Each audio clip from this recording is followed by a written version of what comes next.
नमस्कार. आजची रेसिपी अगदी मस्त चमचमीत आणि चटपटीत अशी होणारी रेसिपी आहे आणि अगदी साध्या आणि सोप्या पद्धतीने हे कसं करायचं आहे मी ते सांगितलेलं आहे. तर चला रेसिपीला सुरुवात करूया. सर्वात पहिल्यांदा इथं बटाटे, शिमला मिरची, कोबी, फुलकोबी, गाजर, बीट आणि हे फ्रोझन मटार आहेत ते घेतलेले आहेत. आता बटाट्याचे इथं मी मोठे मोठे असे काप करून घेत आहे. हे सर्व बटाटे कापून झालेले आहेत तर मी एका भांड्यात काढून घेत आहे. इकडे शिमला मिरचीही मी कापून घेत आहे, त्याचे असे मोठे मोठे काप करून घ्यायचे. आणि एका भांड्यात मी गरम पाणी घेतलेलं आहे, त्यात थोडंसं मीठ आणि हळद घातलेलं आहे. हे चमचाने असं थोडंसं हलवून घ्यायचं आणि त्यात हे फ्लावर 1-10 मिनटं ठेवून द्यायचे, जेणेकरून त्यातले बारीक बारीक किडे आहेत ते पडून जातील. आता हे बाकीच्याही भाज्या मी असेच कापून घेतलेल्या आहेत. इकडे मी कुकरचं भांडं घेतलेलं आहे, त्यात मी एक एक करून आता हे सर्व भाज्या मी आता घालून घेत आहे. आता इकडे सर्व भाज्या मी अशी कुकरमध्ये घालून घेतलेलं आहे. तर त्यात मी हे फ्रोझन मटारी आहे तेही घातलेलं आहे आणि 1 ग्लासभर पाणी असा अंदाजे मी घातलेला आहे आणि थोडंसं मीठ त्यात घातलेलं आहे, जेणेकरून भाजीला चव अजून छान लागते. इकडे गॅसवर आता मी कुकर ठेवून देते. ह्याच्या 4 शिट्ट्या होऊ द्यायच्या इकडे. तोपर्यंत मी इकडे कांदा बारीक चिरून घेत आहे.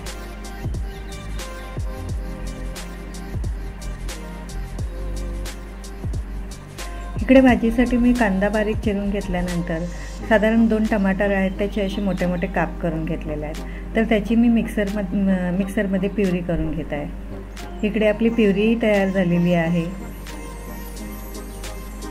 हे 4-5 लसूण पाकळ्या आहेत आणि 1 इंच अद्रकचा तुकडा आहे, त्याला असं खलबत्त्यात मस्त असं ठेचून घेतलेलं आहे. इकडे आपली पावभाजीची भाजी आता इकडे शिजली आहे. तर ह्याला स्मॅशरने असं छान स्मॅश करून घ्यायचं. पाणी जर जास्त झालं असेल तर त्यातलं थोडंसं पाणी काढून घ्या, तो नंतर भाजीसाठी तुम्हाला वापरता येतं. इकडे मी गॅसवर आता कढई ठेवलेली आहे, तर त्यात थोडंसं तेल आणि बटर घालून घेतलेलं आहे.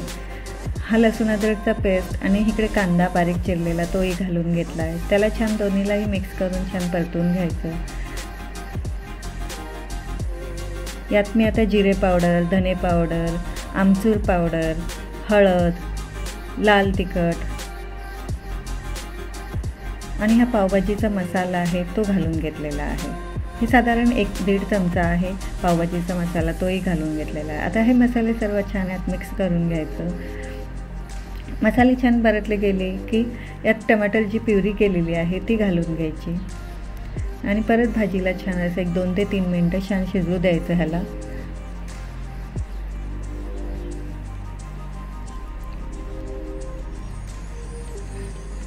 आता आपली भाजी छान शिजली आहे, तर मी कुकरमध्ये जे भाज्या शिजवलेल्या होत्या तर तेही घालून घेतलेलं आहे. आता याला छान सर्व असं मिक्स करून घ्यायचं एकसारखं.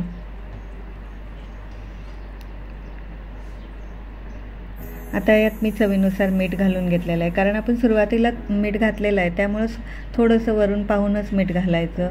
आणि साधारण 1 चमचा मी बटर परत घातलेला आहे आणि बारीक चिरलेली अशी कोथिंबीर आहे ती घालून घेतली आहे आणि 1 अर्धा लिंबू आहे तो पिळून मस्त घातलेला आहे. त्यामुळे भाजीला मस्त पावभाजीला चव छान लागते. इकडे आपली पावभाजीची भाजीही तयार झालेली आहे. आता इकडे गॅसवर मी आता कढई तवा ठेवून देते. हा बटर घातलेला आहे. त्यात बटर छान आपलं असं पिघळून झालं की त्यात थोडंसं तिखट आणि पावभाजीचा मसाला आहे तो घालून घ्यायचा आणि बारीक चिरलेली कोथिंबीर आहे तेही घालून घेतलेली आहे. आता हे सर्व बटरमध्ये मिक्स करून घ्यायचं आणि इकडं पावभाजी जे पाव आहेत ते असं दोन्ही बाजूने छान भाजून घ्यायचे. गॅस मोठा केलेला आहे. आता दोन्ही बाजूने पाव छान याला गरम करून घ्यायचं.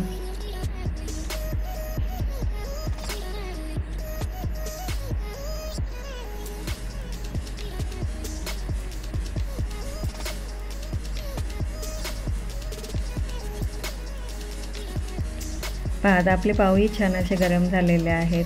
इकडे मी भाजी प्लेटमध्ये घेतलेली आहे, ह्याच्यावर थोडंसं बटर घालून घेतलं आहे आणि बारीक चिरलेला कांदा आणि कोथिंबीर असं घालून घेत आहे. हा चमचा ठेवून देते. मस्त आपली ही पावभाजी अशी छान तयार झालेली आहे चटपटीत. कशी वाटली आजची रेसिपी? नक्की आवडली का सांगा मला, आणि लाईक शेअर आणि सबस्क्राईब करायला विसरू नका.